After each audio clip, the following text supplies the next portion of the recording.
முதல் வாசகம். ஆண்டவராகிய இயேசுவை பற்றிய நற்செய்தியை அறிவித்தார்கள். திருத்தூதர் பணிகள் நூலிலிருந்து வாசகம். அதிகாரம் 11, இறைவசனங்கள் 19 முதல் 26 முடிய.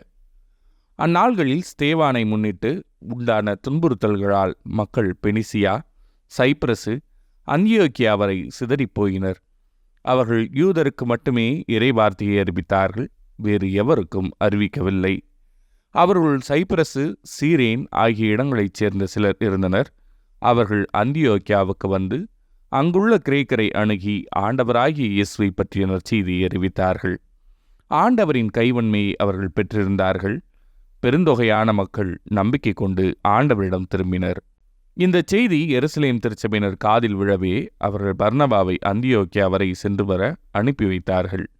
அவர் அங்கு சென்றபோது கடவுளின் அருள் செயலை கண்டு மகிழ்ச்சி அடைந்தார்.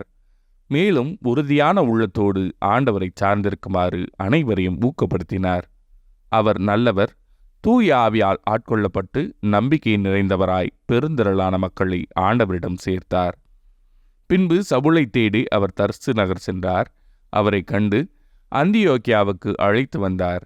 அவர்கள் ஓராண்டு முழுவதும் அந்த சபையினரோடு கூடவே இருந்து பெருந்திரளான மக்களுக்கு கற்பித்து வந்தார்கள்.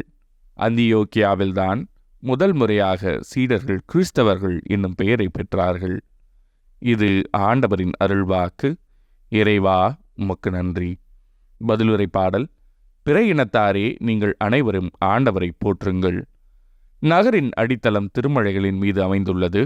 யாக்கோபின் உறைவிடங்கள் அனைத்தையும் விட ஆண்டவர் சீயேன் நகர வாயில்களை விரும்புகின்றார்.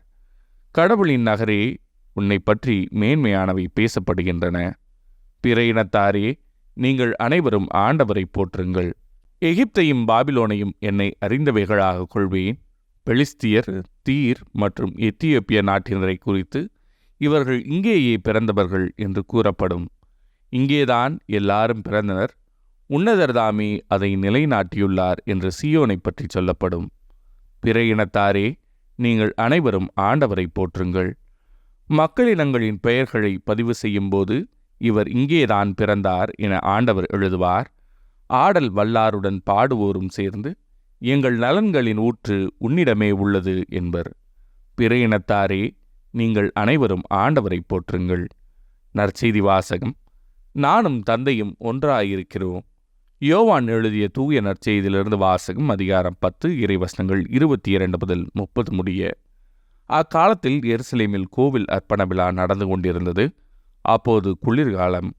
கோவிலின் சாலமோன் மண்டபத்தில் இயேசு நடந்து கொண்டிருந்தார். யூதர்கள் அவரை சூழ்ந்து கொண்டு, இன்னும் எவ்வளவு காலம் நாங்கள் காத்திருக்க வேண்டும்? நீர் மெசியாவானால் அதை எங்களிடம் வெளிப்படையாக சொல்லிவிடும் என்று கேட்டார்கள். இயேசு மறுமொழியாக, நான் உங்களிடம் சொன்னேன், நீங்கள்தான் நம்பவில்லை. என் தந்தையின் பெயரால் நான் செய்யும் செயல்களே எனக்கு சான்றாக அமைகின்றன. ஆனால் நீங்கள் நம்பாமல் இருக்கிறீர்கள். ஏனெனில் நீங்கள் என் மந்தையைச் சேர்ந்தவர்கள் அல்ல. என் ஆடுகள் எனது குரலுக்கு செவிசாய்க்கின்றன. எனக்கும் அவற்றை தெரியும், அவையும் என்னை பின்தொடர்கின்றன. நான் அவற்றிற்கு நிலை வாழ்வை அளிக்கின்றேன். அவை என்றுமே அழியா. அவற்றை என் கையிலிருந்து யாரும் பறித்து கொள்ள மாட்டார். அவற்றை எனக்கு அளித்த என் தந்தை அனைவரையும் விட பெரியவர். அவற்றை என் தந்தையின் கையிலிருந்து யாரும் பறித்து கொள்ள இயலாது. நானும் தந்தையும் ஒன்றாய் இருக்கிறோம் என்றார். இது ஆண்டவரின் அருள்வாக்கு. கிறிஸ்துவே, உமக்கு புகழ்.